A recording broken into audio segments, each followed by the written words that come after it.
All right, here we go again. We are going to get through, quite a bit of random stuff, but some of the stuff is pretty essential, and some stuff that's kind of repetitive, right? Sort of, I think, really beating this point to the ground, right? So we might actually skip a few of these slides here to get to the end of the video, but one of Kant's big claims is that judgments of taste are a priori, okay? What does that mean? He's already kind of said this, but he didn't use that term a priori, at least not in the slides we show, the quotes we've given. So it's not, to distinguish it, when he says it's a priori, he does this to distinguish it from a posteriori. This is something that Hume would be claiming. Aesthetic judgments are based on experience, right? Hume famously says that all knowledge is a posteriori, except for perhaps things like arithmetic, mathematics, what he calls relations of ideas. These are known a priori, and everything else is based on experience. Even the fact that the sun will rise tomorrow, Hume says, you can't know for sure, right? You actually have to wait and see, right? I mean, he'll bet you money, sure, that the sun's going to come up tomorrow, but you can't know until you experience it, whether it's true or not, right? Now, distinguished from that is judgments that are a priori, and that would be something that it's not based on experience, but it's going to be true universally, not dependent upon context. Again, for David Hume, only thing that really fits under that rubric would be arithmetic and geometry and some of the truths of mathematics. Anything that you can know by reflection, as he puts it, right? By just thinking about the concepts and how they relate. You don't need to look at the state of the universe to know whether or not 2 + 2 is 4. You simply just have to know arithmetic. That's it. You have to know how to add and what all those numbers mean. But Kant says that there are other type of judgments that are a priori. Besides just these ones, he thinks Hume is overlooking certain things, like, for instance, laws of nature, like, you might say, like Newton's laws of physics. For every action, there's an equal opposite reaction. Kant would consider that an a priori. It's universally true. You don't have to wait and see. You're going to know.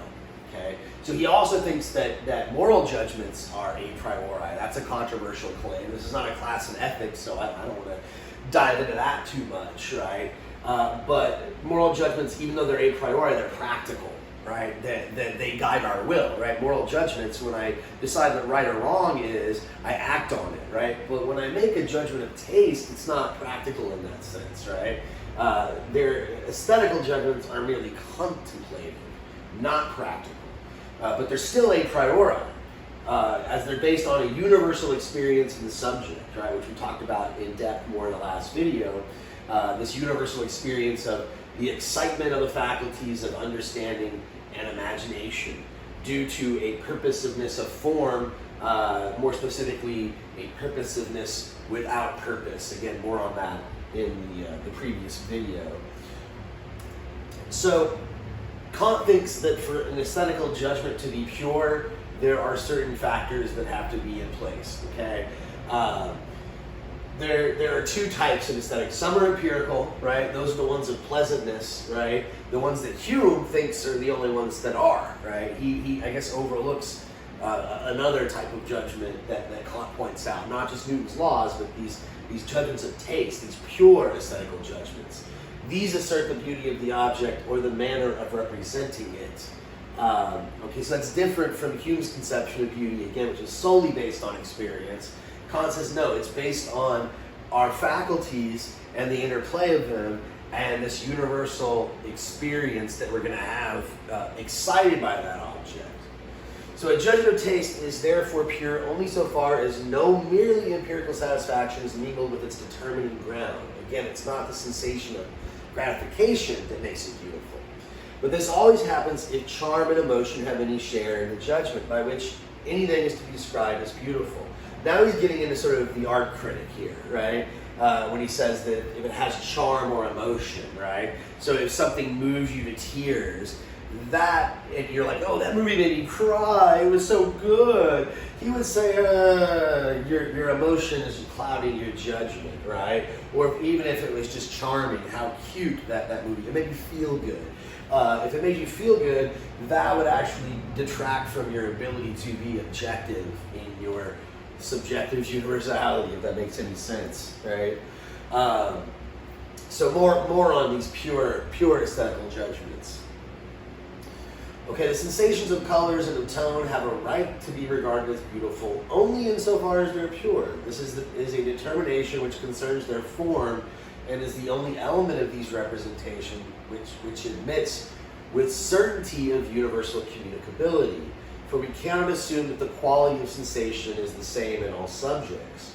In painting, sculpture, and in all formative arts, the delineation, right, the outline, right, this is the essential thing. And here, it's not what gratifies in sensation, but what pleases by means of its form that is fundamental for taste. The colors which light up the sketch belong to the charm. They may indeed enliven the object for sensation, but they cannot make it worthy of contemplation and beautiful. So I think, Kant's saying here that again, it's the form of, we get this image here of the silent film actress Myrna Loy from the 30s, right? And the one side is colorized. It was like a practice that all the film buffs just hated. And it was pretty bad in the 80s and the 90s when they were doing it. I imagine the process has got maybe a little better. They would take these old films and colorize them, right? And of course, I guess the art critics, they didn't like that for a different reason. But for Kant, he would say, again, the reason that that's bad is because the important part is the outline, the delineation. How do they frame this picture, right? I don't know what he would say about photography, right? That was not around when he was writing all this stuff, right? When I'm looking at the painting, it's fine to look at the colors, but not as something that enhances the image, but rather how are the colors maybe arranged together, right? To think back to the example earlier I gave of the flowers, right? How the colors are arranged together, but not how they please, like directly, right? Oh wow, this is flat and this kind of pops out at you. Yeah, that's just charm. That isn't the essential things. That's not what's going to get your mind going. That's not what's going to get your imagination, your understanding to have this sort of free play. So again, when it comes to ornamentation, he feels the same way, right? Even what we call ornaments, or for instance, in other words, those things which do not belong to the complete representation of the object internally as elements, but only externally as complements, and which augment the satisfaction of taste, they do so only by their form. As for example, the draperies of statues or the colonnades of palaces. But if the ornament does not itself consist in beautiful form, and if it's used as a golden frame is used, merely to recommend the painting by its charm, it is then called finery and injures genuine beauty. Right? Okay, so I would say here he's making a similar point that we saw in Aristotle in the Poetics, right? When Aristotle's talking about tragedy, when you're writing the tragedy and you're composing it, you have to kind of boil down the essence of the myth or the story that you're working with, and kind of start with the essential parts of the plot line and only add in scenes that are sort of necessary. You don't want to be overly ornamenting things, to use Kant's term here, right? You don't need to know what kind of toothbrush the hero, the tragic hero, used that morning. That would be an insignificant detail. The plots, the parts of the plot that are added that aren't necessary or aren't essential, they're necessary to sort of I guess guide us towards the essential parts or whatever. I'm getting too much into Aristotle. I think for Kant it's a little different, but a similar idea. When I put a golden frame about a work of art, it kind of detracts from that experience, and again, it kind of leads to more of what he calls the experience of the pleasant, not necessarily the beautiful. It might even get in the way of me experiencing art and having this experience of the interplay of the faculties of my mind, right? The faculties of understanding and imagination. Okay, I'm not remembering what this is about, so let's just read it. So beauty and necessary satisfaction. I think I know what I'm getting at here, right? But let's read, right? So 100% satisfaction guaranteed, right? Again, when I say something's beautiful, I'm not like, I'm making a claim to universality, right? Even though it's a subjective experience, I'm assuming that you as a subject yourself are going to have the same experience, right? So I can say of every representation that it is at least possible that it should be bound up in pleasure, right? It's possible that you're going to like this taco, man. Check out this taco stand right down the street. My stomach is kind of growling right now. I'm like, man, I hope it's open right now with the COVID virus going around. I might want to do some tacos, right? But I'm not sure if you would like it, right? They're kind of greasy. And if you like real greasy, right, it's probably not the healthiest taco, right? So it's possible that you will like it. It's possible that you won't, right? Of a representation like that, I call pleasant. I say that it actually excites pleasure in me. But the beautiful we think of having a necessary reference to satisfaction. You're necessarily going to be satisfied, not in the sense of the pleasant, but in the sense of the beautiful. You're going to be satisfied. It's in a disinterested satisfaction. Right? It's not tied up with your desires or your needs. Right? I can see some person, a child is beautiful, but I don't desire the child. That's disgusting, right? I just thought it's a beautiful kid. You know, look how cute they are, right? It's not tied up to anything like that. This necessity is of a peculiar kind. The necessity, which is, and I think that example of a child, I mean, it's like, who doesn't think a child's cute? Come on, I mean, what Grinch doesn't think that, right? But is it because most people, it's like really rare to be a pedophile, right? So it's like, obviously that notion of, oh, kids, you know, the innocence of the child, watching children play, it's so beautiful, it kind of makes you feel good. Well, I don't know, maybe I'm wrong. Maybe that was a good example, because it has these, you know, oh wow, maybe it makes you feel like, I remember when I was a kid, and those innocent days of youth, and you start getting nostalgic. So maybe I'm wrong to invoke that example, but hopefully you still get the point, right? So the beautiful we think is having a necessary reference to satisfaction, right? You watch this movie, you see this work of art, you're going to have the same reaction that I did. It's going to blow your mind, right? Now, this necessity is of a peculiar kind. I hope by now you're starting to sort of get the sense of what is peculiar about it. This necessity, which is thought in an aesthetic judgment, can only be called exemplary. In other words, it's a necessity of the assent of all to a judgment which is regarded as the example of a universal rule that we cannot state. That's something kind of new here, right, that he's introducing. So when I say something's beautiful, again, it has this purposiveness without purpose, and it seems to be right. It's almost, again, to invoke Aristotle, it's almost like when he talks about art, in reference to the golden mean. You know, when a work is beautiful or great, it's almost like you can't take anything away from it. If you did, it wouldn't be great. Or if you added something, it'd be too much, right? It's just right. You know, it's sort of that Goldilocks principle, right? But, you know, on the other hand, you can't quite state what that thing is, right? It just works, right? That painting, it just works, right? This reminds me of a pretty vulgar example from the movie Pollock. I never saw the movie, but my friend told me, and I don't even know if this is true or not. They might have just sort of added this bit to make, I mean, he was a pretty crude, sensational human being, as far as I know. I'm not an expert on Jackson Pollock. But apparently there's a scene in the movie where someone's asking him, how does he know when he's done with his paintings, right? How do you know? Is the rule? What universal rule? And he says something like, how do you know when you're done having sex, right? I think he doesn't say having sex, he says fucking whatever. Anyway, I think it's pretty obvious, like, that's kind of a dumb joke, but I think his point was you just know, you can't say, right? I think, a crude example to sort of maybe make the movie interesting, or if he actually did say it, to make the interview more provocative. But the point is, you see something in the work of art that is, you're like, man, they just did it right. I don't know what it is, but they did it right. So that's probably not a very satisfactory account of this, especially if you're kind of like an analytic leading type philosopher, right? But nevertheless, this is what Kant says, right?